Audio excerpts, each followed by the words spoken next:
Being a fashion designer gives me credibility and a platform to talk about my activism. And that's why I'm here. But first, quick, something easy to do, because I've got a lot to say, but switch to green energy supplier. I've been working with the British Fashion Council with support from the Mayor's Office to get UK fashion companies to switch their offices and shops to using green energy. Apparently, we're really very successful up to now and on target. Look at our website, Switch Campaign UK. That makes it easy for you to do it, okay, to decide who to go with and how to do it. Right. The house is on fire. Greta Thunberg is the only public person saying this.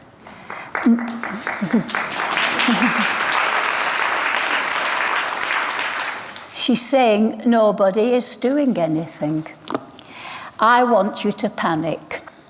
She's made an enormous impression. People now feel responsible. For example, the climate strike had more intensity and more volume because of her example. We shut our studio and our shops around the world so colleagues could attend. We must now be responsible for the 3 R's in this order of priority: reduce, reuse, recycle. It's not good enough to just put stuff in the recycle bin and carry on living like we do. So we have to be serious, we have to be radical. It's important to be specific. You can't just make these statements, I have to tell you what kind of thing you have to do. Use public transport. Yeah, nobody in London needs a car except a taxi driver. And so you've got to use public transport, but we've also got to get the government to supply free public transport to get this to work as well. But this is the kind of thing we absolutely have to do. That's one thing. Nobody needs a car. Not a woman who's busing her children to a school miles away, so there's no community, and it's an hour in the car. She might as well be at the local school helping out. You know what I'm saying? It's absolutely crazy. It's just comfort zone. We've got to get out of our comfort zone. I actually remember once telling a lady, I've done a set of playing cards, and if you draw a line parallel to Paris, below that line it will be uninhabitable. Once the tipping point happens, it will go to that. It will go to 4 degrees or 5 degrees, and then it will be uninhabitable. And that means 1 billion people left by the end of this century. You see that not many people are saying these things, but nevertheless the protest is incredible. It's rising so much. And then that's the end, because once that goes, you'll have nothing left. There won't be any animals, whatever. There will be methane bombs and poisonous air, and nobody will be there. And she said, well, that's the price we pay for our comfortable life. There, she put her finger on it. She hit the nail on the head. We've got to do something. Use public transport. We should read books rather than magazines. And stop free newspapers. That's a specific thing to do. It's all about consumption and waste. More knowledge and more sustainable. You've got to do all these things that are really bad. We need a people's assembly to sort these kind of things out, because nobody's doing anything, as Greta is panicking about. Every NGO and charity is working flat out, putting out the fire. But for every step they take, politicians set them back. They put oil on the flames, literally. 5.3 trillion subsidy to fossil fuels per annum. They feed the fire with petrol, and they feed the fire with debt, with paper money, or they press buttons dollar is debt. It's actually the rotten financial system, which I call crash dollar because it's going to crash, is putting fire on the flames. This is, you know, people, they promise to put out the fire, but they can't put it out because they're putting petrol on the flames. It's all a waste of time. Everybody knows that capitalism is the problem. They really do know that. Even the Financial Times, the gurus here, they know that capitalism is the problem. But they don't know there's an alternative. And I think that's why they're still tinkering away, trying to adjust it or fix it or tweak it. But it's designed to crash. And it will crash. The point is, it's now become part of the narrative. Capitalism is the problem. Protesters that were just recent, they said, capitalists are barred from the negotiations to end climate change. We want a people's assembly, get out of the way, reduce the voting age to 16. They know where it's at. So I call capitalism crash dollar. And I am the only person, I believe, who knows the problem, but I also know the solution. It's a corrupt system. Politicians are corrupt because they're running a corrupt system. Tax the poor and give it to the rich. We are in crisis. Now then, this is my banner. Where's it? Here it is. And it demonstrates the problem. There are two snakes eating each other's tail. One says climate and one says economy. The way it works is they're in a loop. Climate change is feeding the crash crisis, and the crash crisis is feeding climate change. More and more migrants, no more cheap oil, pretending that the oil that they get out now is absolutely fine. I just mentioned to you the tar sands in Canada. I've got a friend, and he lives in Canada, and he said, good news, the pipeline that was going to go through Alberta, where he lives, may not happen after all, because you can't put this thick oil into the pipe. And so they've decided that they're going to cut it into chunks and send it by container.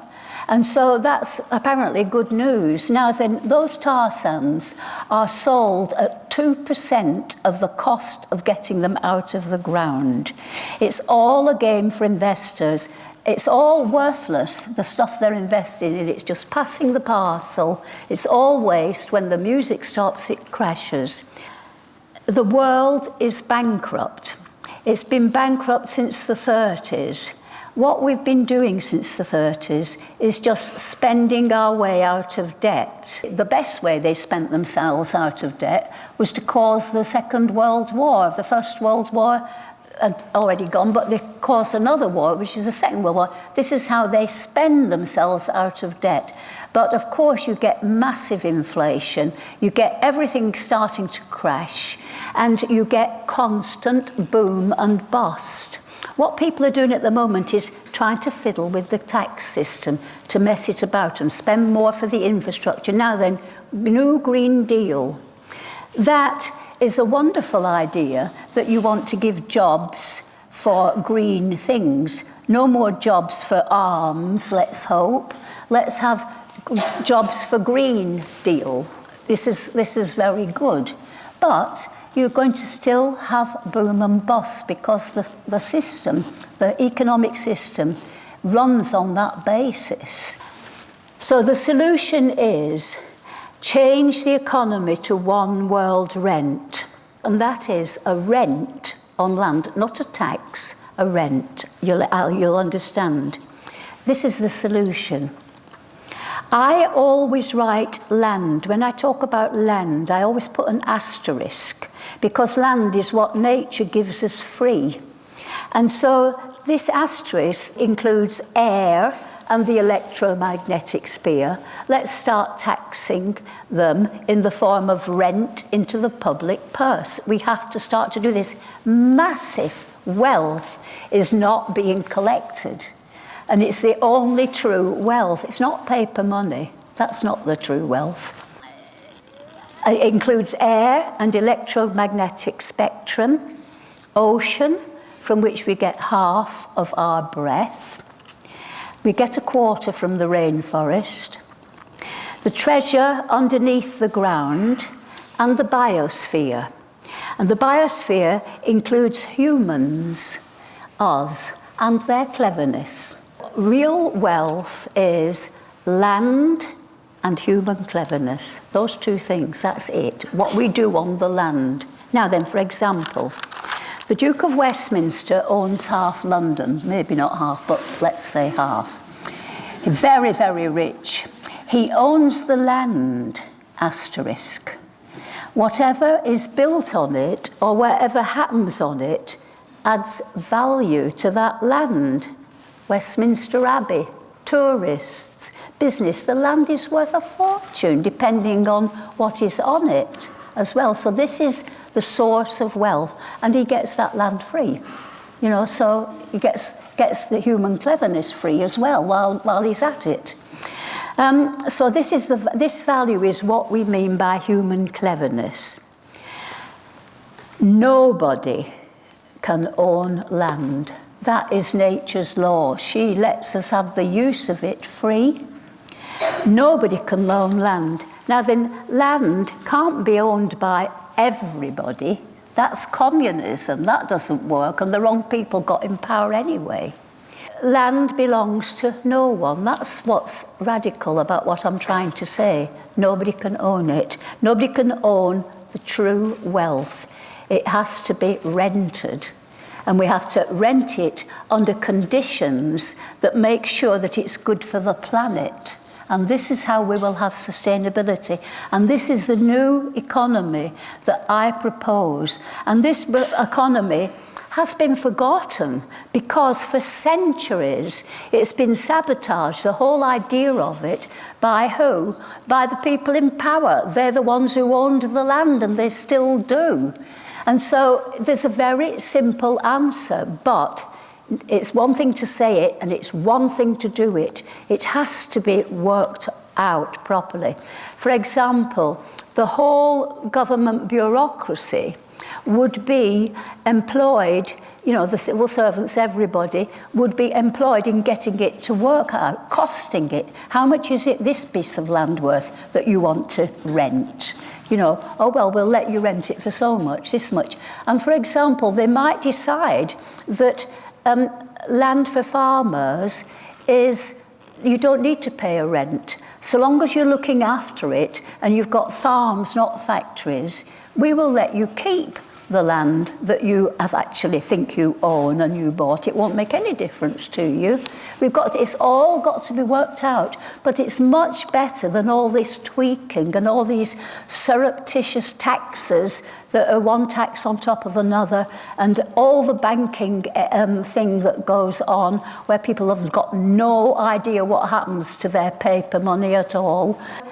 Nobody can own land, and the only payment that is paid into the public purse is rent, not taxes, rent for the use of land. If you want to build a house, then you have to pay for the land through rent. Then you can let it to somebody, and then you're the landlord and they give you the money. It's man-to-man exchange after that. Everybody keeps what they earn, no income tax. You have control of your own life. The world would change completely. It will give us a fair distribution of wealth. This is the problem with capitalism. It creates ever-increasing poverty and death. Poverty causes crime. It's responsible for every problem we've got, and we're going to have to change it. And what I'm talking to you about, have you heard this before? No. You know, so this is mad. But anyway, it's going to happen because the protest is rising. And as soon as they realise that there is a solution and that they can then, you know, push the government with their People's Assembly and say, specifically, you have to do this and you have to do that. And if they can, then the public will join them. They'll be just delighted to support Extinction Rebellion if it's saying this, because the numbers will swell, and this is where the power will rest in the end, and it will take the power away from the government. They'll have to do what people want unless they decide it's good for them. They haven't a clue at the moment. It'll be a fair economy because it's based on real wealth, and there won't be any room for manoeuvre. And it will follow nature's own law. What's good for the planet is good for the economy. That means there won't be any corruption because they have to follow the way to give the right value for the land. They can't pretend it's worth something else. It's got to be assessed properly. Now then, what we've not mentioned really, I don't think, but here it comes. Massive revenue which is not collected. You know, we're getting poorer and poorer, mostly because we're not caring for the planet, we're wrecking the planet, and it all dives down together, it's true. But it is the actual formula of the economic system that is wrecking everything, and it allows terrible corruption, as we all know.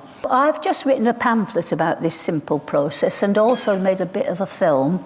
And please look it up on my website. Follow me on my website, climaterevolution.co.uk.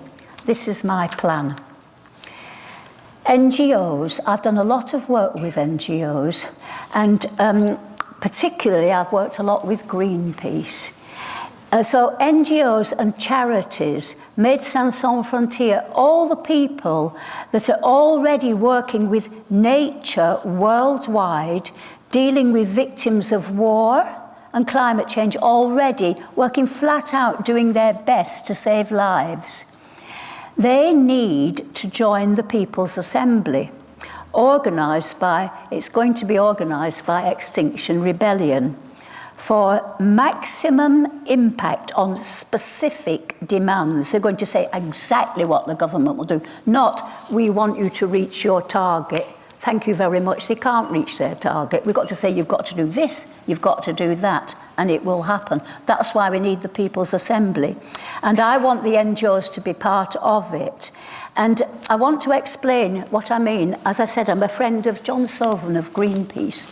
And Greenpeace recently, they found that Holland and Barrett was making something out of krill products. Krill. These are these little tiny shrimps that are just a little bit more, you can see them a little bit more than you can plankton. And it goes on, it's part of the food chain. And they said, please stop using our Antarctic krill, because if you don't, the penguins will go. If they were part of Extinction Rebellion and the Assembly, they would be able to say, government, stop subsidy to industrial fishing.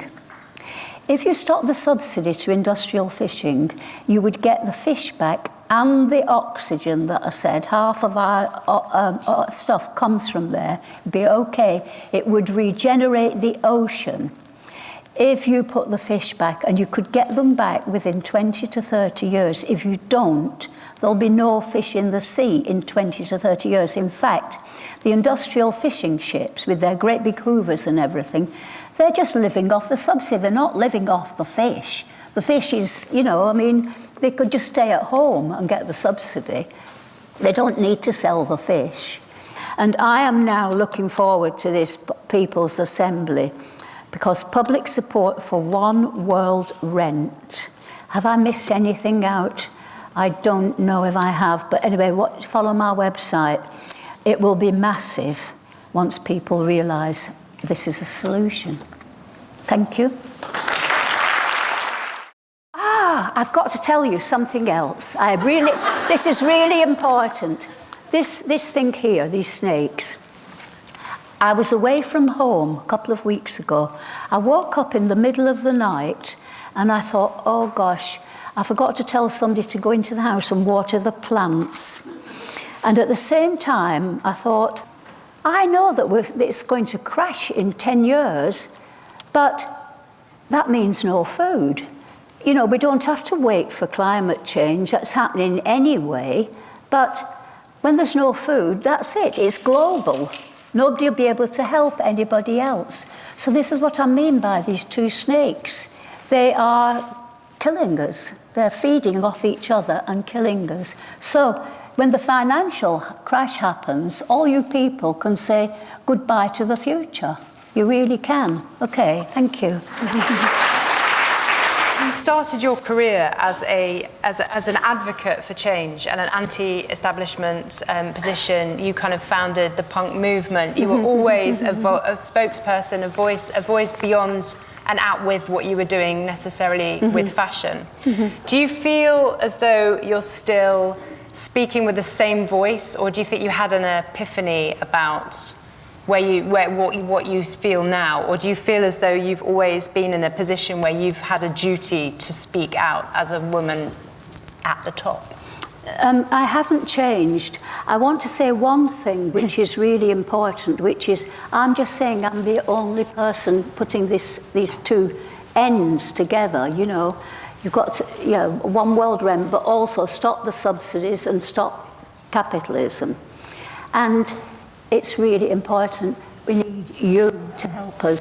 Why don't you, apparently some of you are very high-profile people sitting here, I don't know, why don't you join Extinction Rebellion along with the NGOs, Greenpeace and all these people? You've got to start, if you've got the power to use your position and your prestige, then it's your duty, your absolute duty to your gift of life to get involved. And I just forgot to tell you that that's really, really important. And that's how you feel your role must be, as a duty, that you must speak for causes that aren't necessarily... Probably. Yeah. Oh, yes, I'm supporting Julian Assange, and I've got a lot to do there, because public opinion has been completely damaged from a totally innocent, really sweet, lovable man into somebody that's just a monster, and it's just incredible what people can do.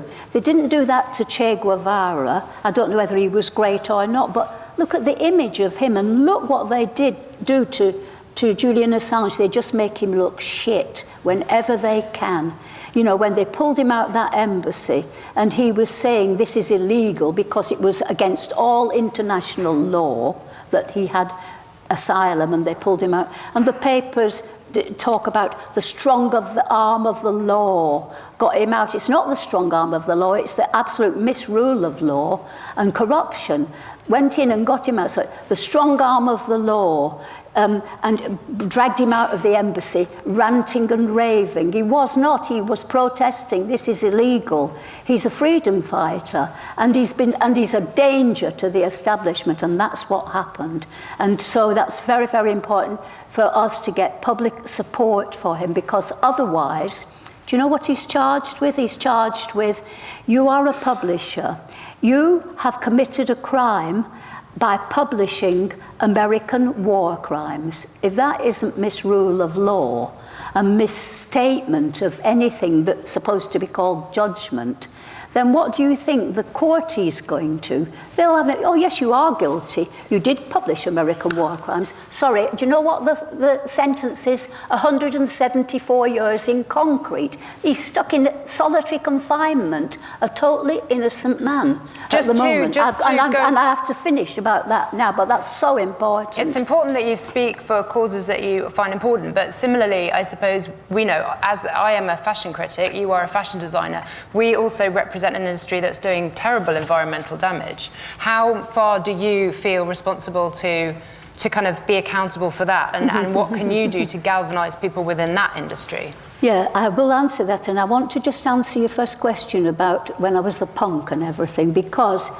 I'm still a punk, nothing changed, because what we were doing, the business of the swastikas and everything, I was very worried about wearing that even then, and I certainly wouldn't wear one today, but it was because we had been politicised by the hippies, and they had caused And the American government had caused the Vietnam War. They actually engineered it demographically and everything. They did that.